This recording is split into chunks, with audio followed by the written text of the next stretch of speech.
Good day and welcome to our spring webinar series on microfluidics. In today's session, we're going to introduce the overall program and we're also going to introduce our microfluidic solutions.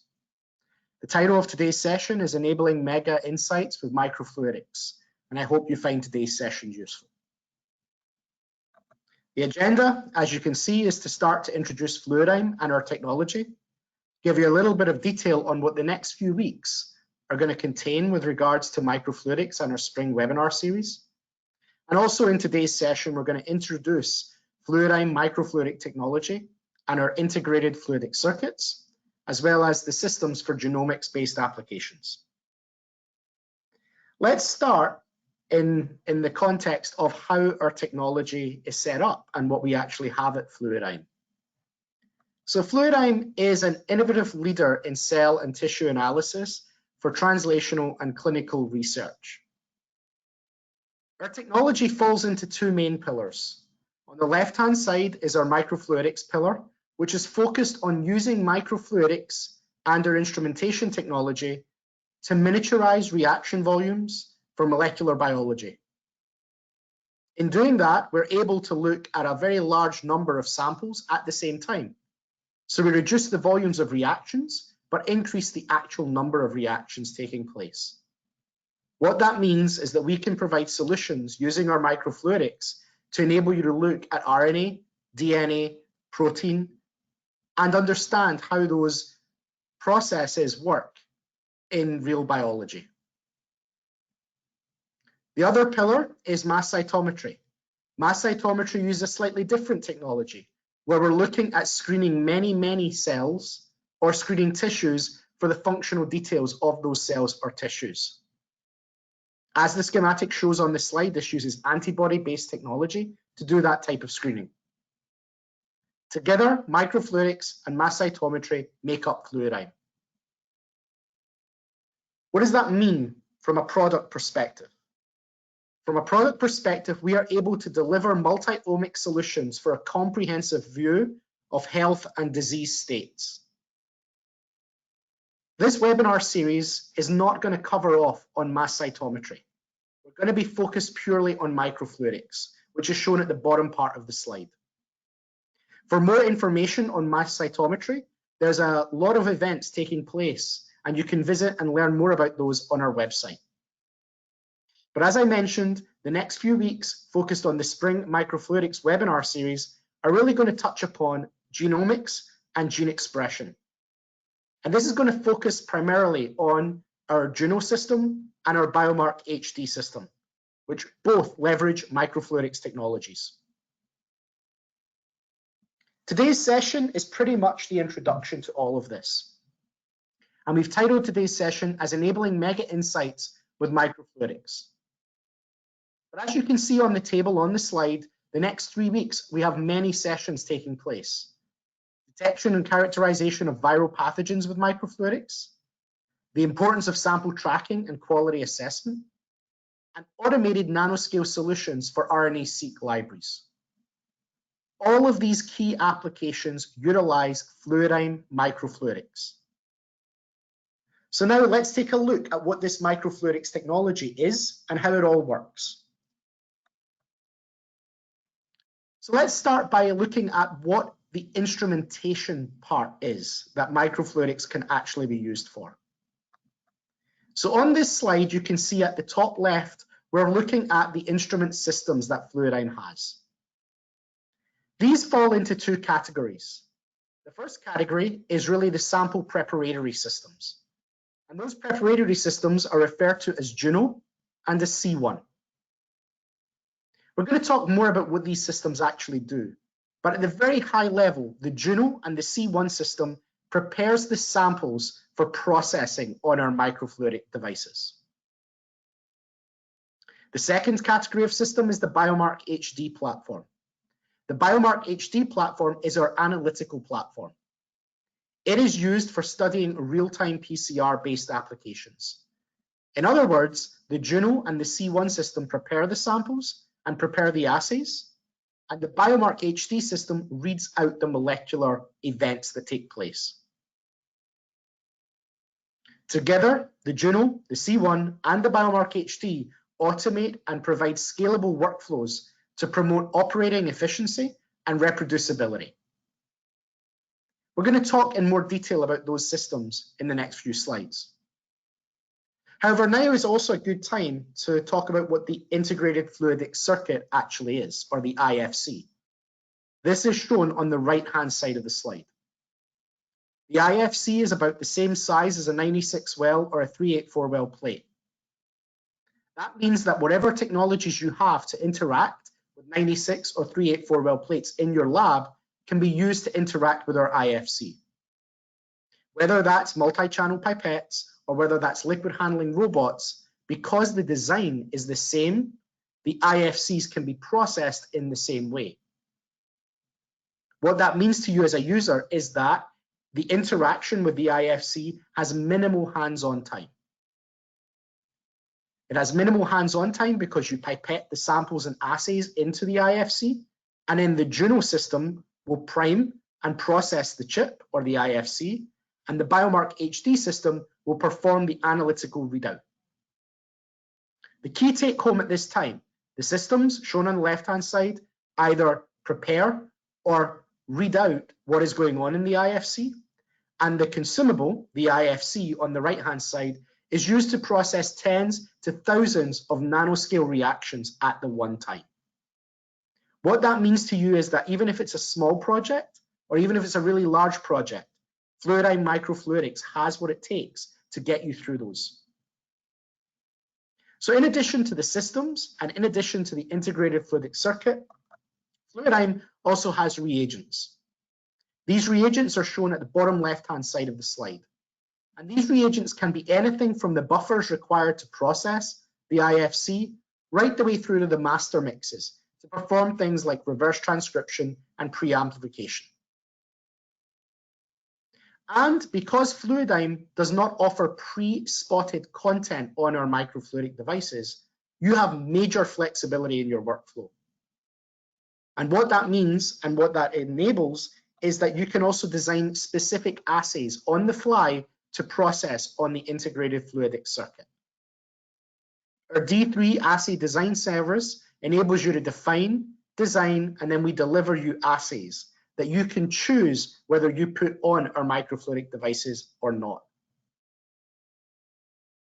Taken together, the systems, the IFCs, the reagents, and the D3 design service mean that Fluidigm provides a system solution-based approach that is driven by automation and microfluidics. Let's talk a little bit more about what the IFC is all about, the integrated fluidic circuit.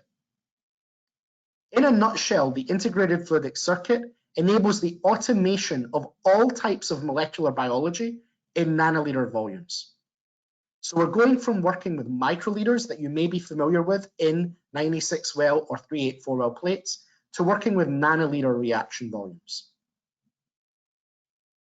Those nanoliter reaction volumes enable you to achieve greater cost effectiveness. That means that because you're using smaller volumes, the cost per sample or the cost per data point is significantly lower than what you can get on a 96 or a 384 well plate. The IFC on the right-hand side of the slide is what we call our LP48.48 IFC, library preparation, 48 sample, and 48 assay IFC. This particular IFC loads in parallel. What that means is that every sample in one of those 48 inlets is assayed by the 48 different assays on the right-hand side. This means, as a user, our technology enables you to scale sample throughput. If you have a small set of projects or small set of samples, you can use one of our lower throughput IFCs. If you have more samples, you can use one of our higher throughput IFCs. And as I mentioned on the previous slide, you can add, remove, or replace assays on demand. Our IFCs do not come spotted. That means that you generally will get them faster, and it means that you can have the flexibility that your science requires. Let's think about some of the applications that you're going to hear about in the next few weeks. The applications that you'll hear about in the next few weeks really include things like genotyping. And when we talk about genotyping, we're going to particularly focus on sample identification, going into freezers, checking the sample repositories, and making sure that those samples have a molecular fingerprint. That's really important because if you're doing clinical trials or if you're doing screening, you want to make sure that that sample is really of the origin that you expect it to be. We're going to talk about that in the next couple of weeks. In addition, we're going to talk about gene expression. Gene expression really focused on identification of viruses. That's very timely in today's climate. Using the microfluidic devices to screen for samples that contain COVID. We're also going to talk about in this series targeted and unbiased library preparation, using the IFCs to prepare your libraries for next generation sequencing. Those next generation sequencing libraries can be targeted RNA, targeted DNA, or the most recent addition to our family, unbiased RNA sequencing library prep. In all of this so far, we've made comment that we're working in nanoliter volumes, really small volumes. We also make comment that that enables you to scale. Let's take an example of what we mean by that precisely. So here's an example of our 9696 dynamic array. In this particular example, it's 96 samples with 96 assays. They're analyzed in parallel. And what we mean by that is that each sample of the 96 will be assayed 96 times across all the assays shown on the right-hand side.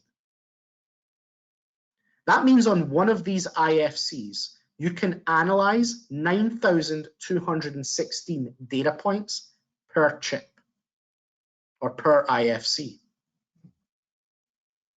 The volume difference is also clear. On the Fluidigm 9696 dynamic array IFC, we're looking at nanoliter reaction volumes. On a 96-well plate, that is compared to microliters. So what does this mean in real terms? In real terms, it means that when you process your studies on a 96-well plate, you're going to use 1,000 times more reagent than what you use on Fluidigm microfluidics. 1,000 times more reagents on the 96 than on Fluidigm microfluidics. You also lose throughput by looking at samples in 96-well plates. 96-well plate throughput is 100 times lower than Fluidigm microfluidics. 100 times lower. So straight away, you can really see that you achieve significant savings with using Fluidigm microfluidics. Let's make this really clear. This one IFC is the equivalent to all of these 96-well plates. All of these 96-well plates can run one IFC. So for total clarity, what we're saying here is that one IFC is the equivalent of 96 96-well plates. And one IFC is the equivalent of 24 384-well plates. Again, in this introduction, we are providing with microfluidics cost efficiency, small volumes, high reaction efficiency, and very high throughput if you want it. Fluidigm is the market leader in microfluidics, and over the years, we've been able to grow our portfolio of IFCs dependent on the types of applications that are common in the market. So let's take a look at all the different types of technology for IFCs and also which applications they tap into. The first application shown on the left-hand side of the slide is reaction partitioning. The reaction partitioning IFC involves an IFC like the one shown on the slide, where all of the samples and assays are put into individual inlets. So rather than it being an assay-based approach, your sample, your assay is in the one inlet. And what we do with our partitioning IFCs is that we split that reaction into individual chambers. The reaction partitioning IFC runs on our digital Array IFCs.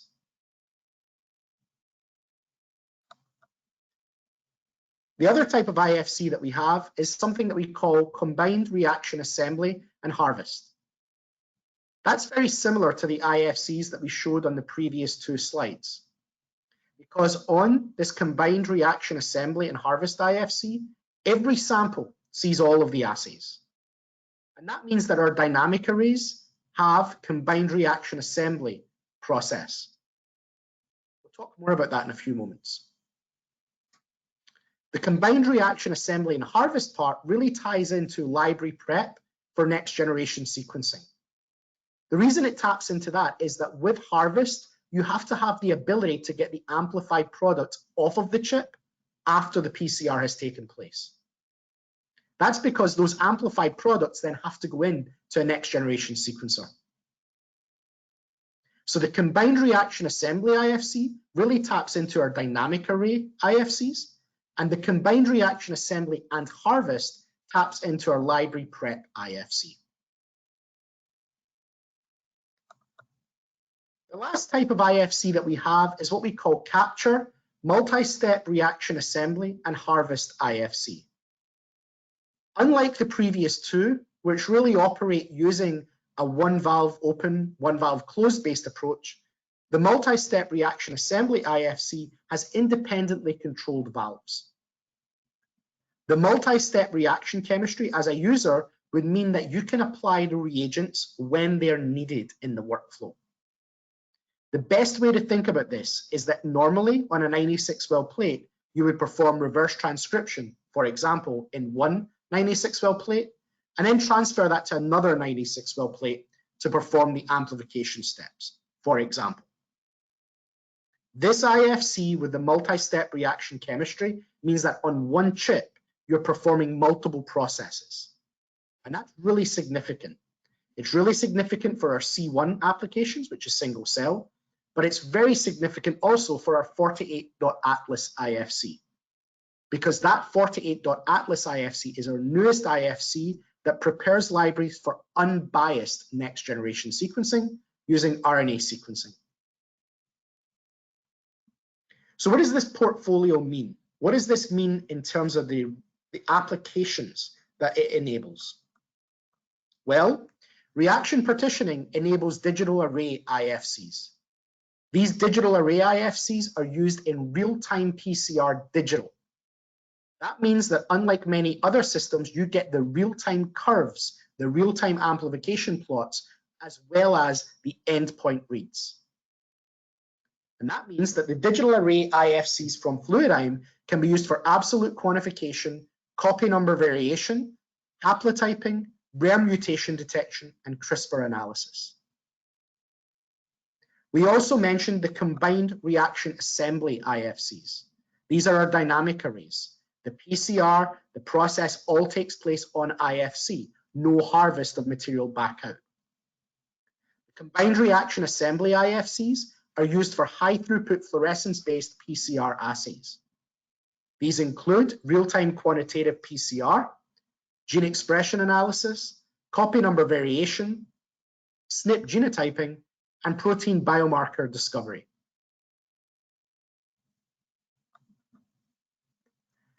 We mentioned on the previous slides combined reaction assembly as well as harvest. The harvest part, being able to pull out amplified PCR product, is really important for then processing on next generation sequencing. So our library prep IFCs offer combined reaction assembly and harvest. And these can be used for targeted DNA sequencing and targeted RNA analysis. Lastly, the capture, multi-step reaction assembly, and harvest applications focus on the 48.atlas IFC, which is used for unbiased library preparation for polyadenylated RNA from bulk total RNA and RNA-seq on the genome. This same methodology is used for all of our single-cell IFCs, which are referred to as C1 IFCs.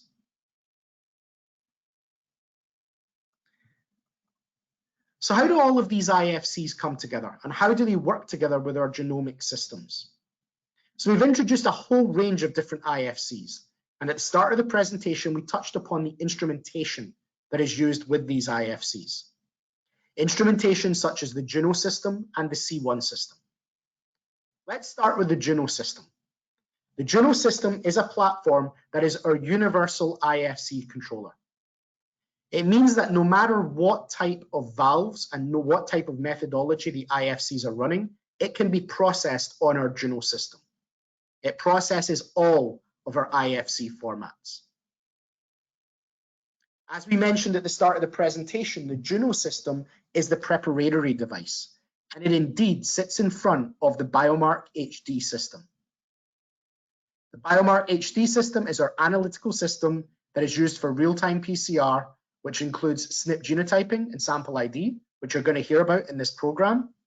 It includes gene expression and viral detection, which you're also going to hear about in this program. It also includes copy number variation and digital PCR.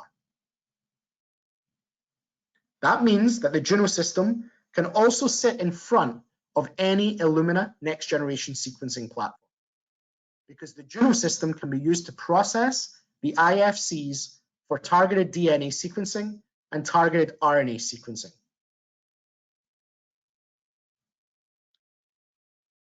The C1 system is used to prepare our IFCs for single cell analysis, and the C1 system can sit in front of the Biomark system. So the C1 will process all of the single cells, and you can use the Biomark system to perform targeted gene expression analysis at single cell resolution. The C1 system also sits in front of any Illumina next generation sequencing platform and offers RNA sequencing, immune profiling, and DNA sequencing. But most importantly, in today's market, it also offers multi-omic based applications. Applications such as CORTAD-seq, the detection of DNA and RNA from the same cell. It also includes multi-omic applications like REAP-seq or REAP-seq, which is RNA and protein from the same single cell. More information on what is available for the C1 system can be found on our C1 script hub on the Fluidigm website. But taken together, these systems, the Juno, the C1, and the Biomark HD, process all of our IFCs, and they enable scalability, flexibility, and efficiency. All of this together allows you to have at your fingertips with microfluidics genomics-based applications, targeted DNA library prep, gene expression and viral detection, genotyping, molecular sample identification, copy number variation, digital PCR, single cell analysis, and RNA sequencing. If your labs are doing any of these applications, and if you're doing them in 96 or 384 well plates, you will want to attend the next few weeks webinar series. Up next, we're going to focus on gene expression and viral detection. That's our next webinar in the series. So we look forward to seeing you at that. The next webinar is the detection and characterization of viral pathogens with microfluidics. We look forward to seeing you there. Thank you for your attention in today's session, and we'll take any questions.